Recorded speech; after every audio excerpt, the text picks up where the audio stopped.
আইসাইরে মনে করেন কয় গিরাকাটি ভাঙ্গে আলাবো, নৌকার বিরুদ্ধে কেউ কথা বললে তার কোনো স্থান নাই গ্রামে। আমি তো ভিতরে থাকবো, নৌকা কি ভোটটা দেয় না। হাত কাটে ফেলাবো এবার ইস্কান্দার, জিল করতে ভাই আমি হাত কাটে ফেলো, রেডি থাকো, সাহস থাকে পাল্লা লইরো আমার লগে। সরকার আমার, পাওয়ার আমার, প্রশাসন আমার, এমপি আমার।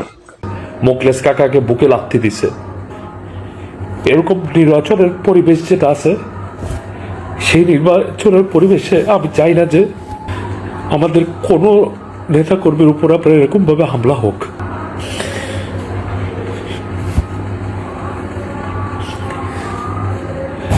দর্শক, এবার ফরিদপুর ৬ আসনের নৌকার প্রার্থী জাহিদ দেওয়ান স্বতন্ত্র প্রার্থীর কর্মীদের উপর অতর্কিতভাবে হামলা চালায়। এতে মুরব্বী সহ অনেকেই গুরুতরভাবে আহত হয় এবং তিনি তাদেরকে রীতিমতো হুমকি দেন, যারা নৌকার বিরুদ্ধে ভোট দেওয়ার চেষ্টা করবে তাদের হাত কেটে ফেলা হবে। আপনারা ইতিমধ্যে ভিডিওতে দেখেছেন, এক ভাই হাউমাউ করে কান্না করতেছেন যে ভোটের কোনো সুস্থ পরিবেশ নাই। তিনি এই বিষয়ে প্রশাসন এবং ঊর্ধ্বতন কর্মকর্তাদের সহায়তা কামনা করেছেন। তো চলুন আমরা বেশি কথা না বাড়িয়ে সেই ভিডিওটি দেখে আসি। আর যারা চ্যানেলটি সাবস্ক্রাইব করেননি, প্লিজ চ্যানেলটি সাবস্ক্রাইব করে ভিডিওটি দেখতে থাকেন।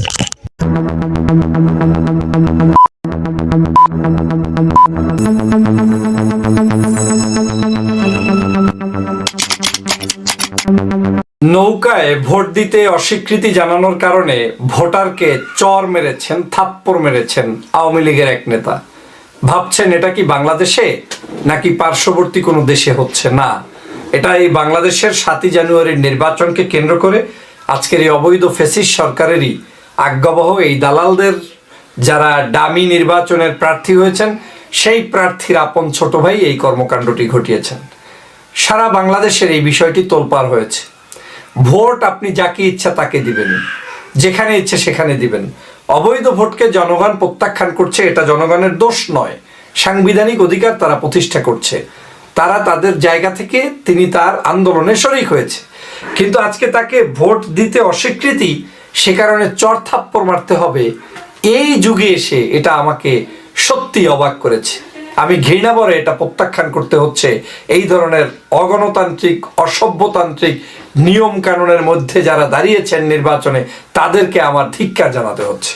দেখেন, আমার এটা আরটিভির নিউজ, আরটিভি থেকে আজকে দেখাচ্ছে এবং বাংলাদেশের সমগ্র পত্রপত্রিকায় কিন্তু এটা ইতিমধ্যে এসেছে যে ভোটকে দিতে অস্বীকৃতি জানায়, ভোটারকে চর থাপ্পড় মেরেছে। কারা মেরেছে দেখেন, নৌকাপতিকে ভোট দিতে অস্বীকৃতি জানানোর কারণে উমেদ আলী ৫০ নামের এক ভোটারকে চর মারার অভিযোগ উঠেছে রাজশাহী ৫০ আসনের নৌকাপতিকের প্রার্থী আলহাজ আব্দুল ওয়াদুদ দারার আপন ছোট ভাই আবু হানিফ সুজার বিরুদ্ধে। দেখেন, ভোটার আবার ৫০ বছরের একজন বয়স্ক, মোটামুটি তিনি তো ৫০ বছর, তার তো অনেক বয়স হয়েছে।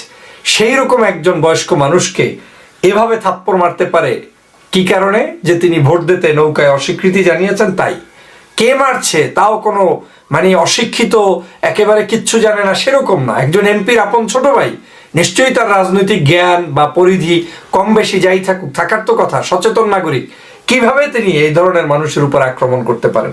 সোমবার ২৫শে ডিসেম্বর দুপুরে রাজশাহীর দুর্গাপুর উপজেলার শ্যামপুর বাজারে এই ঘটনা ঘটে।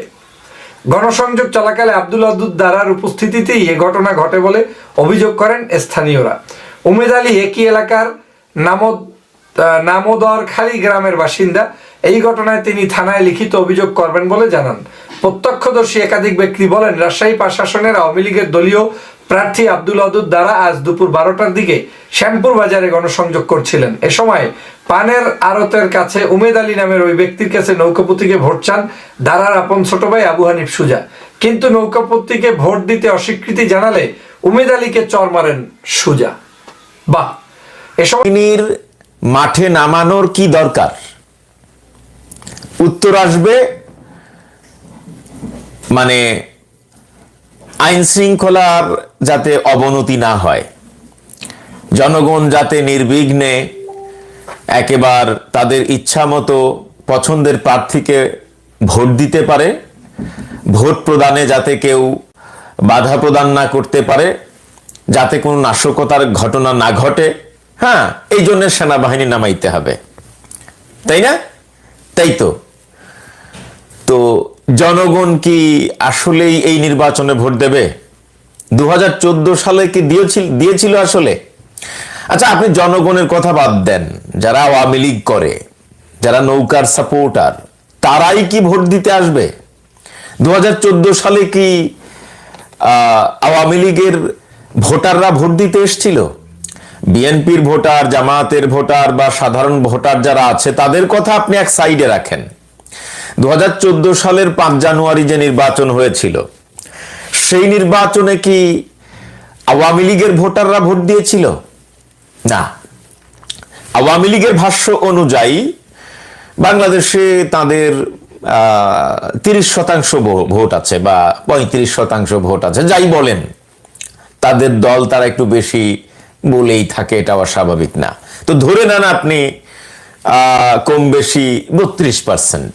বাংলাদেশের টোটাল ভোটারের 32% হচ্ছে নৌকার সাপোর্টার, তাই না? তো 2014 সালের নির্বাচনে টোটাল ভোট পড়েছিল কত শতাংশ? 5%। তো বাকি যে 27% ভোট আওয়ামী লীগের কোথায় গেল? তার মানে আওয়ামী লীগের ভোটাররাই 2014 সালের 5 জানুয়ারির নির্বাচনে ভোট দিতে আসে নাই। এই নির্বাচনে আমার বিশ্বাস 2%ও ভোট পড়বে না। 2014 সালে আওয়ামী লীগের ভোটার হয়তো 30% কিংবা 32% ছিল। বাংলাদেশে কি বর্তমান প্রেক্ষাপটে আওয়ামী লীগের ভোটার 30% 32% আছে? আমার ধারণা জামাতের যে ভোটার, জামাতকে সবাই তুচ্ছ জ্ঞান করে, জামাত এখন বাংলাদেশের 3য় নাম্বার দল, তাই না? তো একজন এক এক কথা বলে, কেউ বলে জামাতের 7% ভোট আছে, কেউ বলে 10% আছে, কেউ বলে 12% আছে, একসময় ইন্ডিয়া বলছিল 25%। তো যাই হোক, আমরা 25% বলি না, অ্যাবাউট 10-12% ভোট তো আছে জামাতের বাংলাদেশে, তাই না? আজকে আওয়ামী লীগের যে অবস্থা, মানে জামাতের যে ভোট আগে ছিল 10-12%, এখন কত তা তো আমরা জানি না, কারণ নির্বাচনই তো হচ্ছে না বহুদিন। সুতরাং জামাতের কত পার্সেন্ট ভোট আছে এখন বর্তমানে সেটা বলা মুশকিল। এনিওয়ে, সেই 10-12% আপনি ধরেন। তো জামাতের যে 10-12% ভোট বাংলাদেশে আছে, আওয়ামী লীগের বর্তমান যে অবস্থা, তাতে জামাতের যে ভোট বাংলাদেশে আছে সেই ভোটও আওয়ামী লীগের নাই। তো ধরে নেন বর্তমান প্রেক্ষাপট। ভিডিওটি সম্পূর্ণ দেখার জন্য ধন্যবাদ। দর্শক, এই ধরনের ঘটনা এই প্রথম না, আমরা প্রথম থেকে দেখে আসছি যে আওয়ামী লীগের মধ্যেই মারামারি হানাহানি শুরু হয়ে গেছে। পরিশেষে আমরা একটা কথাই বলতে চাই, আমরা দেশে একটি সুস্থ, অবাধ এবং নিরপেক্ষ নির্বাচন চাই এবং আমরা আমাদের ভোটের অধিকারটা যাতে পাই। তো দর্শক, এই বিষয় নিয়ে আপনার কোনো মতামত থাকলে অবশ্যই কমেন্টস বক্সে জানাবেন। আজকের মতো এখানেই বিদায় নিচ্ছি। আল্লাহ হাফেজ।